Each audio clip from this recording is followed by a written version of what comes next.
विमल पोलो जोबा केसरी, हर पल मनाओ केसरी त्योहार। रागिनी नायक और बाकी मेहमानों को, प्रियंका भारती, अनुप्रिया और नीरज कुमार, इनको भी जरा स्क्रीन पर लाइए। पहले आज प्रियंका भारती, क्योंकि आज रीजनल पार्टीज का दिन है। प्रियंका भारती और अनुप्रिया, उसके बाद बीजेपी कांग्रेस। पहले प्रियंका भारती, आप प्रियंका, ये बम्पर वोटिंग क्यों हो रही है, आप ही बताइए। आपके सवाल का मैं जवाब देती हूँ मानक जी, पर पता है आप पूछ रहे थे अपने पत्रकार से क्यों डांटा उनको, पता है क्यों डांटा? क्योंकि जिस आदमी से वो बात कर रहे थे वो शराब पिया हुआ था, इसलिए डांटा। अच्छा, और ये लाइव आ गया कि बिहार में शराबबंदी का क्या हाल है, इसलिए वो बोले कि पुलिस को बुला देंगे, नहीं तो निकलो यहाँ से। अच्छा। ये स्थिति है बिहार की, तो बदलाव होगा। क्योंकि आपने जितने रिपोर्टर्स को चलाया, आप सबको सुन लीजिए, सारे युवा बोल रहे हैं कि इस बार हम बदलाव के लिए ही सरकार ला रहे हैं, इसलिए तो ये लोग इतना बौखलाए हुए हैं। हमारे डिप्टी सीएम कह रहे हैं कि ये सब गुंडाई कर रहा है। अगर आप सरकार पर सवाल उठा रहे हैं तो इनको गुंडाई दिख रहा है। बोल रहे हैं राजद का लोग गुंडाई कर रहा है, सबके सीने पर बुलडोजर चढ़ाया जाएगा। ये नेटवर्क प्रॉब्लम। प्रियंका अब फ्रीज हो गई हैं, प्रियंका का नेटवर्क कमजोर हो गया है। ओके अनुप्रिया, आप जवाब दे दीजिए जल्दी से, अपनी बात पूरी करिए। मैं यही कह रही थी कि गजब, कहते हैं ना कि एक अजीब तरीके का माहौल इन लोगों में दिख रहा है, डर का माहौल। डर इस बात से कि लोग इतना इनके विरोध में उतर गए हैं, चाहे युवा हो, महिलाएं हो, गरीब हो, वंचित हो। ये सीधे कहते हैं राजद के लोग हैं, सीने पे हम बुलडोजर चढ़ा देंगे। ये भाषा है। ललन सिंह वाली भाषा भी तो आपको वहां के लोगों ने बताई ना, कह रहे थे घर में पैक कर दो। तो ये सारी भाषाएं दिखा रही है। आप कह रहे थे वोट परसेंटेज बढ़ रहा है, जानते थोड़ा बहुत कैसे बढ़ रहा है? इनके लोग बढ़ा रहे हैं। लोग कैसे बना रहे हैं?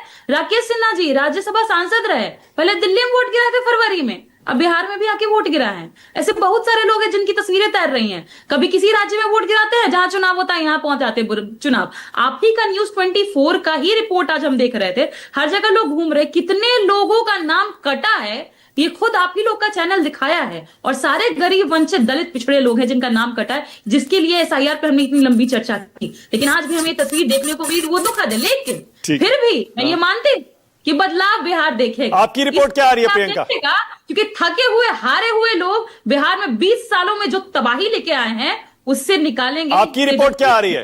अपनी ग्राउंड रिपोर्ट बता दीजिए, आपकी पार्टी की आपकी रिपोर्ट क्या है?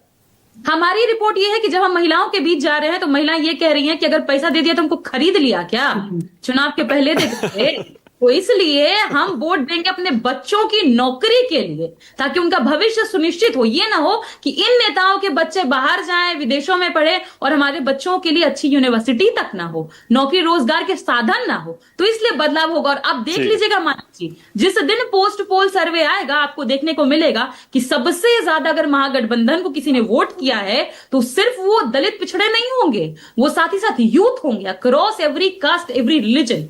यूथ अपना भरोसा दिखा रहा है। ओके, अब रागिनी और नीरज को लाइए, जरा स्क्रीन पर लाइए। रागिनी, आपकी बारी है, बोलिए। और मेरे ख्याल से इस पैनल में शायद रागिनी ही है जिन्होंने खुद चुनाव लड़ा है, और एक नहीं कई चुनाव लड़ चुकी हैं रागिनी। मेरे ख्याल से हम में से और किसी ने यहाँ उतना एक्सपीरियंस नहीं होगा चुनाव लड़ने का। कॉलेज के तो मैंने लड़े। आपने भी लड़े कॉलेज के? तो रागिनी आपको हाँ, प्रियंका क्या कह रही है? प्रियंका, आप लड़ी हैं क्या?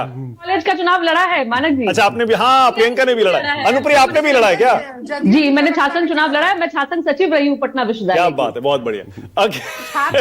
छात्र नेता बहुत है आपके चुनाव आज आपके शो में, है ना? इस स्क्रीन पे पुराने छात्र नेता। हाँ, अच्छा रागिनी, आपकी बारी है, बोलिए। रागिनी, एक दिन पहले जो प्रेस कॉन्फ्रेंस किया आपने, वोट चोरी वाला, हाइड्रोजन बम वाला, आपको लगता है कि उसकी वजह से वोट परसेंट बढ़ रहा है क्या बिहार में? मानक, आप सबसे रिपोर्ट आखिरी में ले रहे हैं। मैं पहले ही शुरू में आपको बताना चाहती हूँ, उसी से शुरू करती हूँ कि जो बिहार चुनाव का पहला चरण है वो एनडीए ठगबंधन के ताबूत की आखिरी कील साबित होने जा रहा है। 60-61 की बात की कि इतनी सीटें हमारे पास थी, इतनी सीट उनके पास थी। अब आप ही के जो रिपोर्टर्स थे उन्होंने 4 अलग अलग विधानसभाओं में बात की, जिसमें करीब 3.5 विधानसभाओं ने ये कहा। उन्होंने बात की मोकापा में, हाजीपुर, छपरा और लालगंज को छोड़कर बाकी सब जगह ये कहा कि परिवर्तन की लहर है, परिवर्तन की बहार है, तेजस्वी सरकार है। एक व्यक्ति ने तो वहां ये तक कहा कि राहुल बहुत बढ़िया आदमी है और मोदी ने देश को बेच दिया है। मुझे पता था आप ये मिस नहीं करेंगे। बात बता रही हूँ। तो मैं समझती हूँ कि देखिए, बिहार की जनता जो है ना, उसकी राजनीतिक चेतना गजब की होती है। और इसीलिए जब महिलाएं, आज ये कहा गया कि महिलाएं चुपचाप